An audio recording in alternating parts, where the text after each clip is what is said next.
everybody was able to grab some lunch. We are going to be offended if you are not eating cookies. We have a third platter that's coming, so we need to finish the second. So we're going to start passing these out. And again, thank you so much, all of you, for sticking with us. What's that?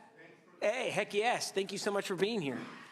What we'd like to be able to do is move into our second panel. And again, I want to say thank you so much to all of our previous speakers and get into our Fishery and Aquaculture Committee reports.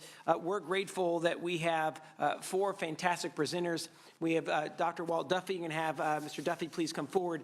He's with the California Advisory Committee on Salmon and Steelhead. He's going to be providing us background on the advisory committee, temperature problems that we've discussed for the Sacramento salmon, climate dam removal, and of course concerns over fishery restoration grant programs. We're grateful that Mr. Ricketts is here. He's with the California Salmon Stamp Committee. He's going to provide us an update on the Salmon Stamp Committee history, background, and then also recent funding efforts to increase salmon numbers in California. Erin Ramajan, who is here today, she's an associate scientist with the Ocean Science Trust. Erin, it's good to see you. She is going to be talking about the trust, their relationship to California and this committee, and she's also going to highlight several key projects that overlap with the committee's interests as well. So come on forward. And we have Mr. Lovell, Randy Lovell. He's the aquaculture coordinator for the Department of Fish and Wildlife Aquaculture Development Committee. He's going to be discussing the role and activities of the Development Committee, who we work closely with, and also an update on where they have been. So without further ado, we are grateful, and we're going to start out with Dr. Duffy. Thank you so much for being here. Each of you have 5 minutes, and I'll give you a 1-minute prompt, and please don't take my prompts being pushy.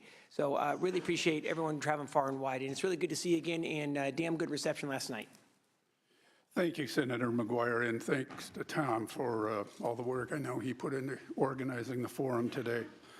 As you said, my name is Walt Duffy. I'm also a adjunct professor at Humboldt State University in fisheries biology, and I'm emeritus leader of the California Cooperative Fish and Wildlife Research Unit.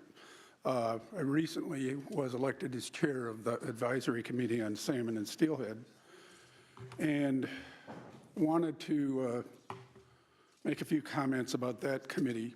It was established by the legislature in 1970 for the purpose of investigating issues impacting salmon and steelhead in California and reporting to the legislature on findings, and also to the director of the Department of Fish and Wildlife now. As I said, I'm recently new in this position, and I started looking at the committee members and what kind of expertise we had, and I was duly impressed, and kudos to the Joint Committee for, over the years, putting together, I think, a group of talented people that can tackle these issues and fulfill the mission that you wanted, or the committee wanted. As you can see, that the committee has collectively over 100 years of experience in commercial fishing, in fisheries restoration work, and advocating for salmon and steelhead, and in fisheries biology. We also have one member that has more than 30 years of experience in fish and wildlife law enforcement.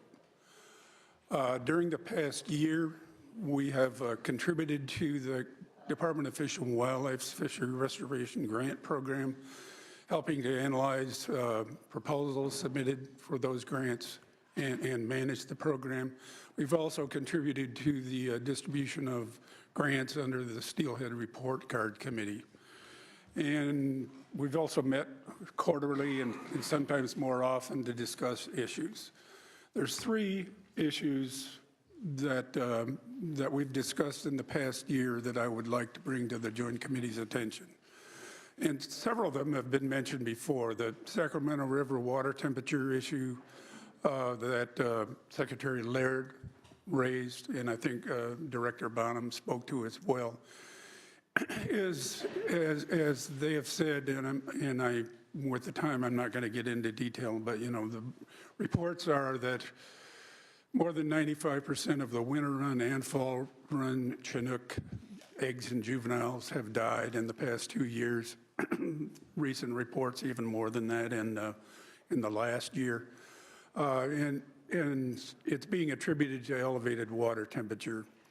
In my written comments, I have, or written testimony, I have more detail, but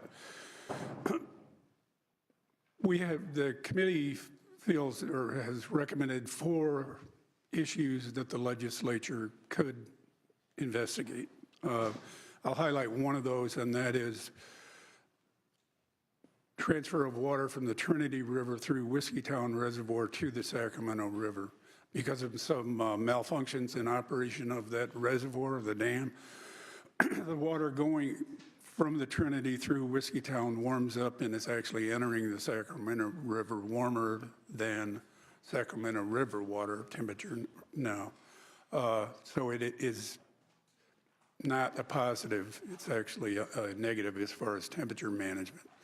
And we would like to see either the mechanical fix remedied in that reservoir or minimize the amount of water being transferred during the summer. Second item was that I wanted to address was Klamath Dam removal. And let me say right up, I want to recognize Secretary Laird and Director Bonham for doing yeoman's work on behalf of that effort. Secretary Laird spoke quite a bit about it. I won't go into detail, but on February 2nd, states of Oregon and California, the federal government and Pacific Corps entered into an agreement in principle to continue working toward dam removal without some of the federal legislative constraints that they bumped into in the past. So we're supportive of that, and we hope the Joint Committee would be as well. You have 1 minute, sir. Pardon me? You have 1 minute. 1 minute, okay. Lastly, the last issue would be the Department of Fish and Wildlife's management of the Steelhead Report Card and Fisheries Restoration Grants Program. We don't have any, our concerns are over the way funds are distributed in the Steelhead Card and the increased geographic scope without additional funding for staff or additional staffing, excuse me, on the restoration grant program. We're in the process of having discussions right now on how, that might be remedied. I don't have any specific request of the Joint Committee, but would ask that we will be able to provide you with a written summary of those discussions at a later time. No, that would be great. And I think that as much as keeping us updated as possible, I have some questions on Whiskeytown, but I'm going to hold them until we have the other panelists. Is that Whiskeytown? What is it? Whiskeytown, excuse me. Yes. And have some specific questions on that. Is it okay if I hold and we'll let the other panelists go? Yes, by all means. That'd be great. Dr. Duffy, thank you so much. And we're excited that you're here today. So thank you. We're now going to turn it over to Mr. Ricketts, who is the chair of the California Sam Stand Committee, to be able to give us an update. It's really good to see you. How you doing? Good. Hey. Thank you, Senator McGuire, and members of the committee for the opportunity to speak. And also, I'd like to special thanks to Tom Weslow for the great help and knowledge that he brings with this committee. Oh, yes. He does a wonderful job for us. Absolutely. To give you a little background, the committee was thought about late 70s, and it was set up to be a self-taxed group so we could help and have some input into what we'd like to see done with the fisheries. And it seems it developed, I think, and we taxed ourselves $35 for each man. At that time, there were about 6,000 of us in the industry that paid the tax individually. And in the 80s, I think we raised it up to $85, which made a little more money to spend. And then in the reauthorization in the future, we hope to get a flat tax. This was based on the 80s. It was based on last year's landings. It's so much so it could fluctuate. And it was difficult for fishermen to keep track of how much we were spending when we didn't have it in front of us. But I think that'll work out if we can do that. So it seems to work fine. We've worked well with the department in being able to sit with the committee. It's set up of 4 trawlers, 1 party boat operator, and 1 member of the department.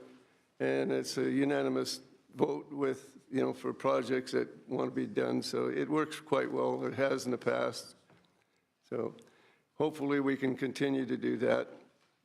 And I don't see any reason why it won't work. But the other thing is we've got some projects that we're doing recently here and trying some different things with release sites, and the department is working with us on that. And through the committee, we can use all the help we can when we have to go between the department and its work. So we have different release sites and trying some innovative things with food. And I think we're going to start giving a different food for 2 weeks or 3 weeks before the release of these fish. They've tried it a little bit and it's worked out. So there's several things that we're working on that hopefully will get better returns on our net pens and stuff. They were very successful to start with, and I think predation has played a big part in why we aren't getting the returns we were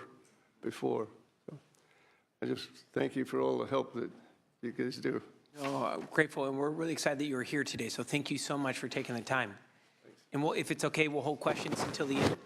That's great. We're excited that Ms. Ramajan is here today. She's the Associate Scientist with the Ocean Science Trust. It's good to see you. How are things going? They're going great. Thanks for hanging with us. Yeah, of course. First of all, I just want to say thank you for the opportunity. It's an honor to speak to the committee today. As you mentioned, I'm Erin Ramanujan, and I'm here representing the Science Trust, where I'm an associate scientist. The Ocean Science Trust is an independent nonprofit. Though we are not a state agency, our relationship to California is formalized by the California Ocean Resources Stewardship Act, or CORSA, passed in 2000. And Ocean Science Trust is a boundary organization bringing together government, academics, and communities using science as our gathering point. And pursuant to CORSA, we are required to report on our activities to the state in various forms, including this report to the committee today. And under CORSA, we have the obligation, and it's our mission, to mobilize the scientific community on behalf of California management and policy needs with respect to coasts and oceans. And in our last report at the Fisheries Forum, we shared our enthusiasm for the leadership of different state agencies coming together and working in concert with each other. And we have continued to see the benefits of this synergy as the state tackles the complex issues of ocean acidification, climate change, and sustainable fisheries. The Ocean Science Trust delivers meaningful scientific feedback on these issues through our expertise in collaborative processes, as well as through mechanisms such as bringing leading and cutting-edge scientists together and managing groups such as the Ocean Protection Council's Science Advisory Team. And the visionary collaboration of the Ocean Protection Council, along with the California Department of Fish and Wildlife, along with the Fish and Game Commission, and their leadership in reaching out to external partners such as ourselves, has led to an entire body of really meaningful and productive work over the past couple of years. And today, I just want to share a couple of those with you that are relevant to this committee and kind of demonstrate a little bit of the benefit that we're seeing from that partnership and collaboration coming from within the state. Right now, we are working with the Ocean Protection Council Science Advisory Team to provide scientific guidance on climate change and fisheries that the department will use in their update to the MLMA Master Plan Amendment.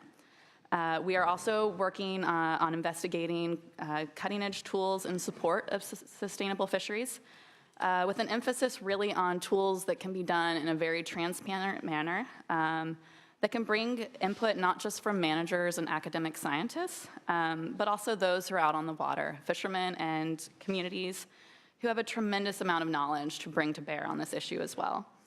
I also want to highlight that we've done several successful independent peer review panels for the department as funded by the Ocean Protection Council. And we are now on deck and standing by to conduct a scientific peer review process for both the upcoming abalone FMP as well as the herring FMP. And I just want to say again that this work is really possible because of that partnership from the Commission, the Department, and the Ocean Protection Council. And these reviews in particular are really possible due to the willingness of the department to kind of open up their doors and let someone in a very public way tell them whether or not they're getting it right, which is not easy to do and not really seen all that often, I think, from a state agency anywhere.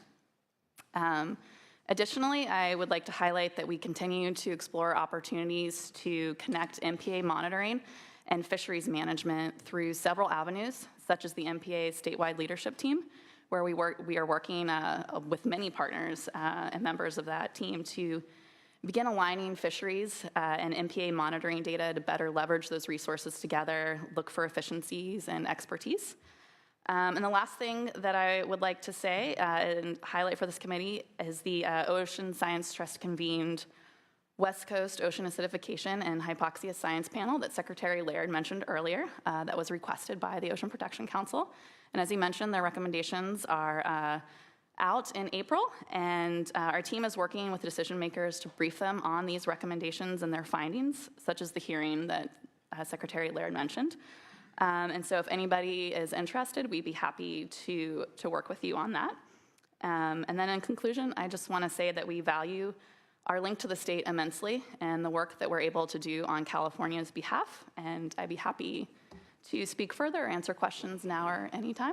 That's great. So thank you So much. If it's good with you, we're going to hold, and then we'll open it up for questions right after. And thank you so much. Mr. Lovell, it's good to see you. How things been going?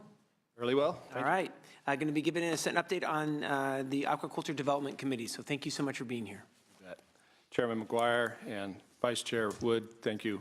For the record, my name is Randy Lovell, State Aquaculture Coordinator, and it's an honor to be here before you today. Thanks for having me.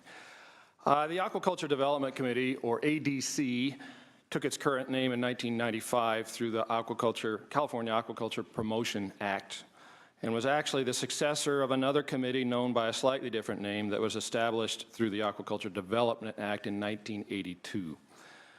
The committee is made up of at least 12 industry members from all sectors of fresh and saltwater production, 2 members from the University of California, and representatives from those state agencies involved in aquaculture, including Fish and Wildlife, Food and Ag, Coastal Commission, State Lands, State Water Board, Public Health, and of course this Joint Legislative Committee. I'd like to thank this committee and its staff for the important assistance you provide to the ADC, with the notable example of the recent Joint Assembly Resolution 43 in support of shellfish culture by your former chair, and the ongoing interest in industry activities demonstrated by both of you, the current chair and vice chair, Senator McGuire and Assemblyman Wood. Thank you. I'd also like to avail myself to all of the committee members, I'll trust you'll pass that word on, who would like to learn more about aquaculture in California, and welcome you to participate in field visits that are convened at various times of the year in cooperation with the California Aquaculture Association. For instance, I don't know how many folks know that Sacramento is the caviar capital of America, accounting for somewhere between 80 and 85% of domestic caviar production, just right here in this local area. Hot dang. The ADC is advisory to the Director of Fish and Wildlife and is tasked with a number of duties primarily focused around identifying the hurdles to and facilitating the development of aquaculture in this state. It began that effort by helping my predecessor publish a permitting guide to aquaculture in California. This guide served as a roadmap through the complex multi-agency permitting and regulatory path facing further development of aquaculture in the state. It was last published in 1984. The good news is that our office has completed the first steps toward an updated online version of this guide. Users are linked to each of the state and federal agencies with each of their related information available from one convenient location. We have additional work to do with the associated agencies to bolster that information. This guide is linked with another tool, the Aquaculture Permit Counter, and I would like to be able to show this to you online, but I just took a screenshot from it just so you can visualize that it's real. This helps both project applicants and the regulatory staff who review and make permitting decisions. This permit counter will facilitate interagency sharing of project submittal materials and the early comments and discussions that help aquaculturists and regulators more efficiently communicate as a group. Each agency has its own responsibilities in reviewing projects, but working together, an applicant can receive guidance more effectively from them all early in their planning process with a more efficient outcome. We have opened the site to testing by our agency partners and look forward to utilizing this tool soon on behalf of projects that are now in the pipeline. I would also like to invite both your visits and your contributions to our outreach site, aquaculturematters.ca.gov, where we seek to educate and welcome policy discussions as well as other recent developments in aquaculture. In closing, the ADC has a number of working subcommittees to address issues needing resolution or presenting opportunities moving ahead for aquaculture development. Their discussions and findings inform the greater committee as a whole, who then forward recommendations to the director. As the state aquaculture coordinator, I convene this committee on behalf of the director, together with the ADC's industry co-chair, Mr. Tony Vaught, who you'll be hearing from later today. We typically meet in the spring and fall, and we'll continue to welcome your input. And again, thank you, Tom, for your contributions to the group. Thank you so much, Mr. Lovell. Appreciate it. Wanted to see if the vice chair has any questions. Oh, all right. Just some quick questions, Doctor. So real quick, on the issue of Whiskey Town, can you just fill us in on the discussions that you've had with Fish and Wildlife about the concerns, particularly on temperature and how it's contributing to the degradation of salmon? We haven't actually been in discussion with the department on that issue. It's one that we've been following, but I'm not accusing the department of not acting or anything like that. The issue is that there's a temperature curtain that is hung around the reservoir intakes, and as water warms, it rises, so you have warm water at the surface. I'm told that that temperature curtain has malfunctioned the last couple of years and is not really effective, so the water being withdrawn from the reservoir has been allowed to heat up, and it's drawing surface water rather than subsurface water. And how much is the fix? I have no idea. I could find that out for you if you'd like. It would be great if we could follow up on that. That would be fantastic. I'll do that. That would be great. Thank you. And we'll work with Mr. Westlow on that as well. I appreciate that because that is of concern. Okay, I will, shouldn't be that hard. I'll try to find it in a few weeks. Okay, hey, no worries, no worries. And thank you so much for being here. Yeah, thank you. I just want to turn on, in regards to the acidification trend, and I know that you were able to, the trust was able to speak at Senator Pavley's hearing, and you had mentioned some potential mitigations as we move forward. Such a huge issue, and I know this is a loaded question, and if you could do it in 2 minutes or less, just making sure that we stay in time. If you could just talk us through how to be able to tackle that, because it's so widespread. Right, and I think I'll give some really high-level answers, and then I would be happy to follow up on the specifics. The team that's working on it at the Ocean Science Trust, they're wrapping up with the panel. I think that really what's coming out of the panel is, just as Secretary Laird said earlier, is this tight linkage between greenhouse gas emissions and climate change and ocean acidification, and saying that out loud is incredibly important. Also, what's coming out of this panel is that as you hesitate in action, your options for management and mitigation go down. And I think that that's a really important piece to this. The science panel has also talked about the need for ongoing research and monitoring, and bringing together partners and collaborators along the coastline who are doing monitoring but not necessarily talking to each other all the time, and that there's tremendous value in bringing those groups together, not just in California but all along the coast. Not taking that action, how many times would you say it is because of funding? I think that it's a more complicated answer than that. I think it's funding, but it's also about bringing the right groups together at the right time, when there is a management action that could be taken, and getting the right information at the right time to the right people. So it's about funding, yes, but it's also about putting Right people in the seats. And the right scientists, the right managers, and the right community members together when there is an opportunity, especially for the science to speak to something that's relevant to a decision maker. would love to be able to follow up on that. Happy to. Thank you you so much. Of course. Appreciate you're here. Mr. Lovell, I know that Assemblymember Wood and I have been able to be out in Humboldt Bay, and I know you've been involved in the discussions about the potential oyster farm expansion, and I know they're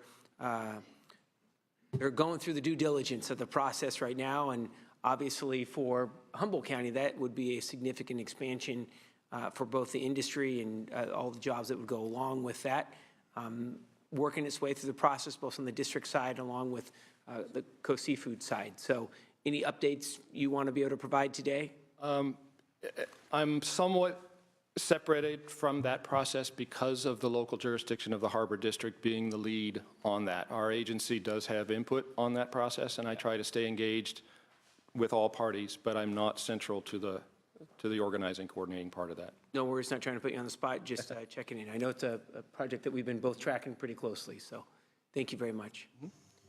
Vice Chair, anything else? Let's give a round of applause to our panel, please, and say thank you very much.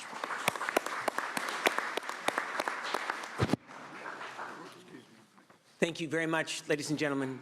We are now moving on to our California Salmon Fisheries reports. We have Dave Bitts. Dave is the president of the Pacific Coast Federation of Fishermen's Association. He's going to be speaking about the winter run salmon crisis, the status and future of Klamath agreements, and the inadequacies, quite frankly. Come on up, Mr. Bitts, of current water policy. And we also have the man, the myth, the legend, Mr. McManus, who's the executive director of the Golden State Salmon Association. He's going to be talking about those significant challenges facing recreational salmon fishing. And this has been an ongoing issue regarding temperature impacts to Central Valley salmon. And I think that Mr. McManus is going to need a PowerPoint, so we're going to get that loaded up. And then obviously the need to be able to provide for adequate flows. So really appreciate that. But Mr. Bitts is going to lead us off. It's really good to see you. I will give you a 1-minute warning and have 5 minutes, sir, in regards to being able to make the report. Thank you. Hey, it's good to see you. How things been going? Involuntary retirement is not so good. Other than that, life is good, and I hope will continue for the coast and the ocean is longer than for me. Yeah.